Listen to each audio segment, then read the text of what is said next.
The Blue Mountains have some of our finest landmarks, the Three Sisters, the cliffs and gorges, and the Hydro Majestic. The iconic hotel has looked a little careworn over the past few years, but is now back to its sparkling splendour. The Hydro Majestic was once Sydney's A-lister hideaway, but recent decades and renovations have not been kind. Now, after a 5-year refurbishment and 27 semi-trailers loaded with furniture, fittings and fabulous fineries, the famous dome on the Great Western Highway is about to recapture her glorious past.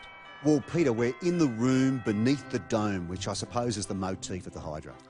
This is the iconic building of the hotel, and we have taken it back to its spectacular glamour from the Art Nouveau era. This is the Winter Garden. This is one of the most beautiful venues in the hotel, and it's where you'll have your high teas and some dining in a wonderful Art Deco inspired interior. Speaking of high teas, thank you, Johnny.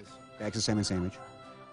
This salon, with its rich red motif, harks to a time when the Victorian era was fascinated by all things from the Orient. Absolutely. In fact, this room is a great example of everything British colliding with everything Chinese. The $30 million renovation over the last half-decade has endeavoured to embrace the time when the Hydro was built. Curtains trimmed with peacock feathers, patent crocodile leather chairs. It's stepping back a century, even when you look up. It is really one of the most majestic ceilings in Australia. And part of what we're trying to do is bring back the uber glamour and the uber extravagance of when the hotel was first conceived.